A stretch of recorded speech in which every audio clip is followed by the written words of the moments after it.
It's been a busy week in the High School Cube newsroom here at the Sun-Times, and we're here to talk about that, plus possible regional matchups on a new edition of Beyond the Arc. Brian Chimino with you once again with Michael O'Brien of the Chicago Sun-Times. Mike, let's take a look at that Marist sectional, which Curry is the #1 seed, and some of the possible regional title matchups. And there's some good ones. You think the sectional is good, the regional just as good. Mike, Whitney Young, #2. They have the possibility of facing De La Salle on Friday in the regional title game. This is a De La Salle squad that just rolled through the Catholic League tournament. Yeah, D is obviously on the upswing, but this is a pretty common playoff matchup since over the last few years.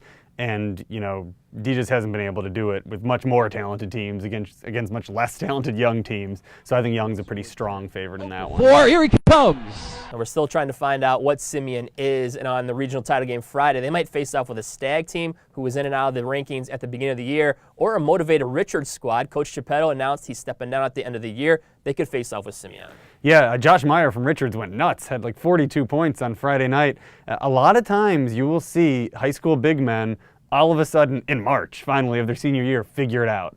Simeon Stan Simpson did that and helped lead them to a state title a couple of years back, so Simeon coach Robert Smith knows that can happen. Richards might be an interesting team to watch in this playoffs because of Josh Meyer. And another regional title game possibly on Friday, you have St. Rita. They could face off with Mount Carmel. Yeah, it seems like these Catholic League teams have just been battling against one another, for 3 months every other week. You never know what's going to happen there. Mount Carmel, picked up a loss to St. Joe's, kind of lost a little bit of steam lately, but that's a very talented team, and you just don't know what you're going to get night to night from St. Rita, so that could go either way. Let's stick with Class 4A regionals. Let's take a look at the Lake Zurich sectional up north, the top seed, the Stephenson Patriots, and they're in a regional pod where they'll face off with the winner of Deerfield or Warren. They beat Warren by only 1 point in Gurnee, so that could be a little tough one for Stephenson. Yeah, I hate that matchup for Stephenson. You don't want to play a conference opponent that knows you so well, that's had success against you in that game. That's just a tough matchup. And yeah, Stephenson's been destroying people and looks like they could be the best team in the state,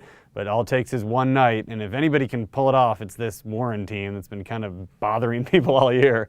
And there's a question of Zion Benton seed. They got the 4 seed. Some people think they should have been the 3 seed. So they're stuck in the 4, and their possible regional title matchup was the team that knocked them out of the section last year. That's #5, the St. Viator Lions. I'm one of the people who thought the Zion Benton seed was ridiculous. I mean, you could claim that Zion Benton has the best win in the entire state, bar none. Matt Johnson or not, they beat Stephenson.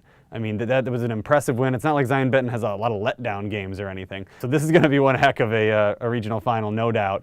St. Viator is just prone to letdown. So you got to watch that for sure. But Zion's not the same team since Jerome Davis left. They've lost a lot of length. He provided the shot blocking, and that's something that bothered Viator. So it should be a close one.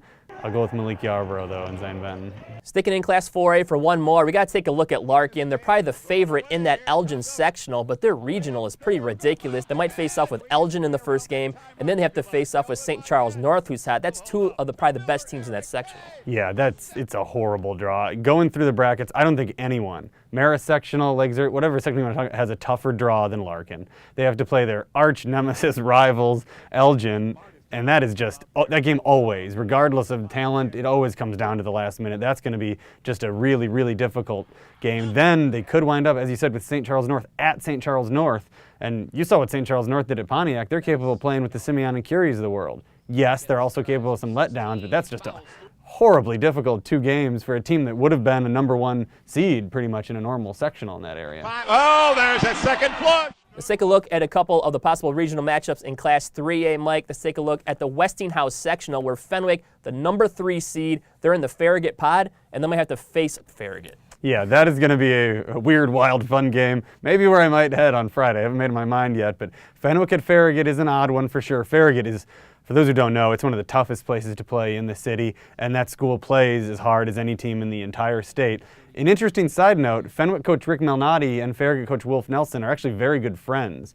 And for years, Farragut would go play up in New Trier. So Malnati knows Farragut, he knows what he's getting his team into. So it's not going to be quite as wild for him as it might be for some other West Suburban teams. And your defending Class 3A champions, we're talking about Morgan Park. Will have a tough one in the regionals, and they're going to have to face off with possibly Hillcrest, who has 20 wins this season and are on a very big roll. Yeah, Hillcrest is on a roll. They've got some size with Taylor Adway.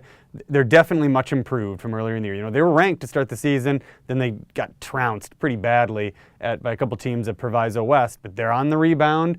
Don Houston is a great coach. He's going to have a plan to defend Morgan Park, but Morgan Park has a lot more horses, so they can probably get through this one, and then it's a pretty nice road after that for them. And another location that could hurt one of the favorites we're talking about, or they might have to face Nazareth at Nazareth on Friday. Yeah, this one caught my eye right away. Nazareth, is by no means a great team, but they're a very capable team. They've got some size, and that Nazareth gym is a tiny little place. They're going to have a lot of people there, and Orr doesn't always adjust real well and real quickly to things like that, so that's one to definitely keep an eye on. So a lot of possible high-profile regional matchups throughout the Chicagoland area this week. Stick right here on High School Cube News for all the stories and results. And check back later in the week for Michael O'Brien's all-area team, the top 20 players from the Chicagoland area, with videos and stories for each individual player.